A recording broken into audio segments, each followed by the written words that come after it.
Shovel Knight is back. Kind of, I guess. Because recently Shovel Knight Pocket Dungeon released to, mediocre reception. I mean, don't get me wrong, this is a Shovel Knight game. The reviews are, for the most part, pretty positive, but no one really played it. Like, at all. The first game in the series, Shovel Knight Treasure Trove, has an estimated Steam ownership of just under 1 million users. This game? Barely over 1,000. I mean, it could have to do with the fact that it's a spin-off game, but these crazy low numbers are just bizarre.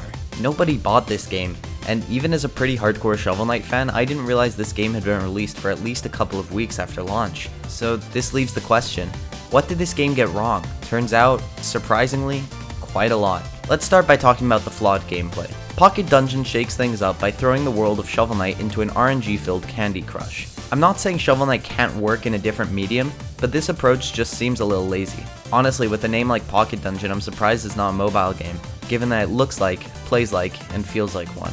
The game is organized on a board, and has you matching collections of enemies to lower their health. Clear enough enemies and you'll make it to the end of the stage. From there it's basically rinse and repeat until you reach the end. I mean, sure, that's alright, but why would I want to play this when I could play something more developed like Puyo Puyo Tetris? A game with a similar concept yet better designed gameplay. The puzzle board is an interesting concept at first, but its novelty begins to fade almost immediately, much like many other mechanics this game features. This game's got such a weird issue. I mean, it's a roguelite, but it's boring to replay.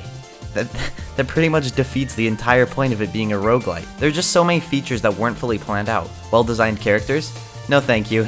Only a quarter of them will have interesting mechanics, but I know we'll add 9 more just so all those die-hard Order of No Quarter fans can finally play as Tinker Knight.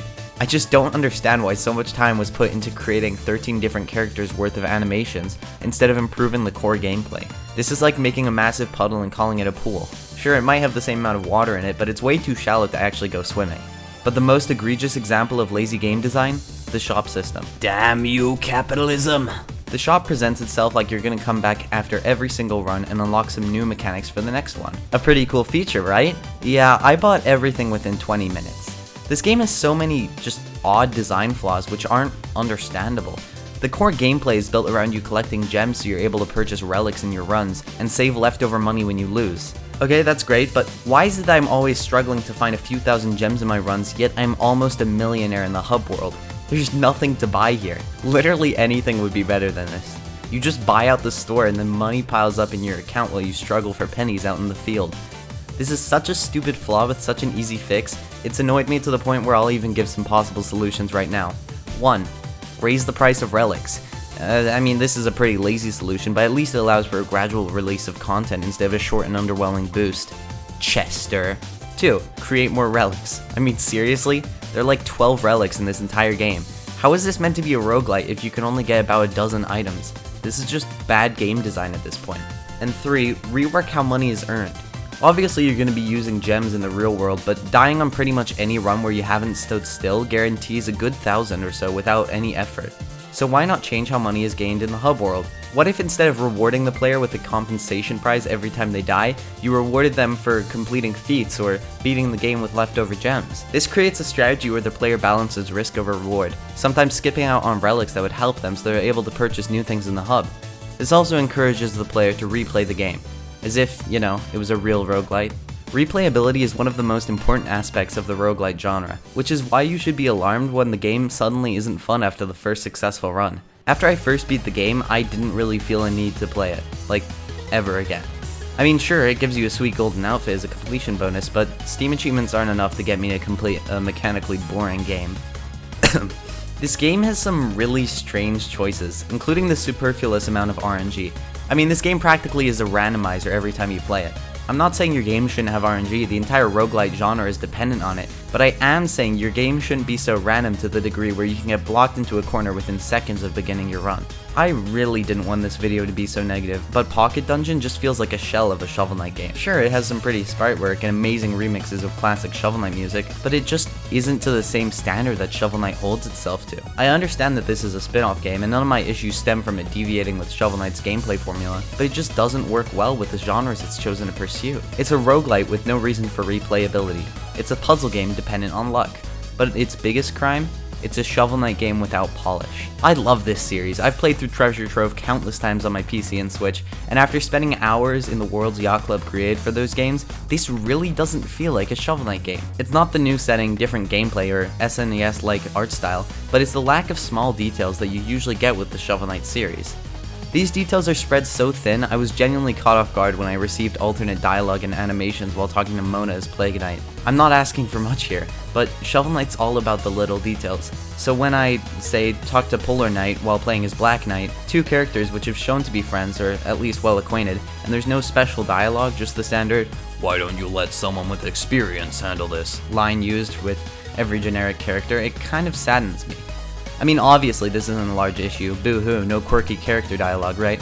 But this is just one example of the many times this game just doesn't deliver the same amount of detail that Treasure Trove does. I want to let you know I hate to hold this to the same standard as Treasure Trove, because in an ideal world this game would be able to stand on its own, but the complete and utter disregard to the source material leaves a sour taste in my mouth. I really wanted to like this game, but it's just a shallow spin-off that feels like it's had the Shovel Knight IP added in at the last second.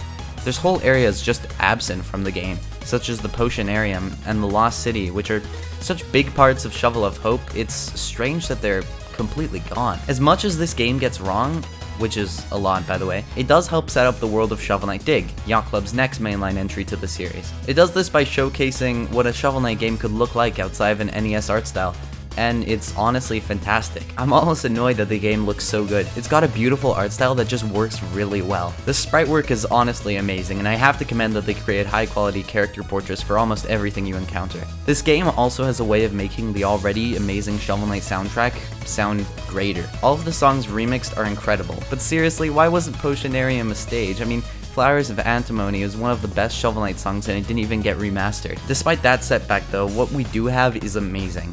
Hearing classic songs like Strike the Earth, La Danse Macabre, and In the Halls of the Usurper remastered in a non-chiptune style is amazing. All of the original songs for this game are amazing too, and I cannot stress how just brilliant this soundtrack is. So really it just confuses me how Yacht Club managed to deliver a game both so beautifully polished and inherently flawed. The pure discrepancy in quality is kind of astounding. Pocket Dungeon introduces us to two new members of the Hexcavators, the antagonists of the upcoming game Shovel Knight Dig. This honestly just feels a little strange and out of place. It's nice we get to know some of the characters Yacht Club has created, but it just feels a little off. Prism Knight has a bit of involvement in the story, so I guess she's pretty well explained, but the other playable character, Scrap Knight, is kind of random. It's like we're supposed to know who she is before playing the game, except the game where we learn who she isn't out yet, so she kind of feels awkwardly shoehorned in as a way to build artificial hype for Shovel Knight Dig. It's nice to see a bit of what Dig has to offer, but this could have been handled in a much better way. Still though, it's a good way to learn a little more about the next mainline entry, and that's also where I lie on this game as a whole. Shovel Knight Pocket Dungeon isn't really a good game, at least where it tries to be. It's fun in your first playthrough, but doesn't really work as a roguelite, and there are some mechanics that you'll see completely obsolete within hours. It's fun for a while, but after some time it just becomes monotonous, following you dying over and over again because of the strangely paced gameplay. I feel like I either die in the first few minutes of a run or end up winning, because as soon as you get a decent item, you're pretty much guaranteed to win. The difficulty curve of this game is much less of a curve and much more of a stair, because, well, as soon as you get a decent item, you win. Having no items in the latter stages of the game is pretty much impossible, which confuses me because there's a whole mechanic which literally brings you into later levels, but it doesn't prepare you with the choice of items like how other roguelites like Gungeon do. So it kind of just throws you into a later level and expects you to survive, like 2 extra hit points is enough. I don't really know who this game is for. It misses the mark for diehard Shovel Knight fans, but it doesn't really appeal to anyone new to the series. So it kind of hits that gray area where no one really wants to play it. I can in good faith say that I recommend this game, but it's not like a recommendation from me would change anything, seeing as how poorly this game sold. Some of the Shovel Knight fanfare is nice, but really Pocket Dungeon is kind of a caricature of what an actual Shovel Knight game could be. I love the Shovel Knight brand, and while this wasn't the best release, its flaws can be chalked up to it being a spin-off game. If you have some cash to spare and want a bit more Shovel Knight in your life, sure, go ahead, get this game, but it might not exactly be what you're hoping for. The game's quality is questionable. It's amazing in some areas, terrible in others, and mediocre overall. But I guess it's passable, seeing as it's more of a small-scale project.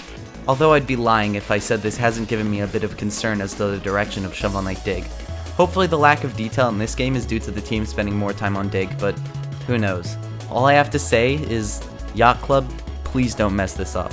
Shovel Knight Pocket Dungeon is an okay game, but okay games are not Shovel Knight games.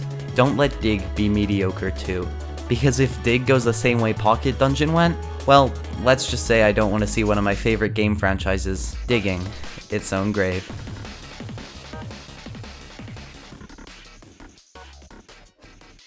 Thanks for watching. If you enjoyed this review, make sure to subscribe, and I'll see you some other time in the future. I can't say when. Bye.